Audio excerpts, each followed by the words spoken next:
Ratusan siswa resmi mengikuti upacara pembukaan pendidikan pertama Tamtama Infantri TNI AD gelombang pertama tahun anggaran 2026 yang digelar di lapangan Chandra Adimuka secara rindam 9 Udayana Singaraja Sabtu 28 Maret 2026.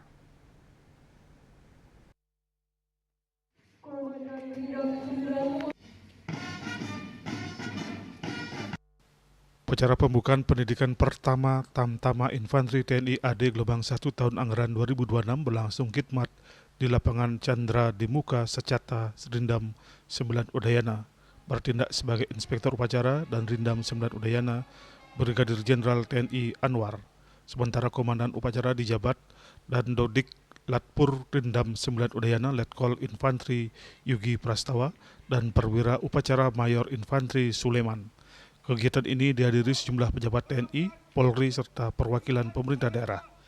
Pangdam 9 Udayana dalam sambutan yang dibacakan dan Rindam 9 Udayana, Brigjen TNI Anwar menegaskan bahwa pendidikan ini merupakan gerbang awal pembentukan jati diri prajurit, khususnya prajurit infanteri Matra Darat. Para siswa akan ditempa secara fisik dan mental, dibentuk disiplin serta loyalitas berlandaskan Sabta Marga, Sumpah Prajurit, dan 8 wajib TNI. Awal dari pengabdian panjang kepada bangsa dan negara. Oleh karena itu, siapkan fisik, ketahanan mental, serta semangat pantang menyerah kalian, karena pendidikan ini menuntut kepatuhan mutlak terhadap seluruh aturan dan tata tertib yang berlaku.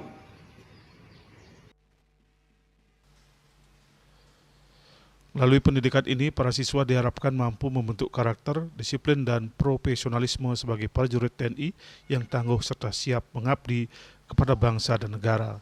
Dan Rindam 9 Udayana juga menekankan kepada seluruh pendidik dan pelatih agar membimbing para siswa dengan baik, tegas namun tetap mengedepankan pendekatan humanis.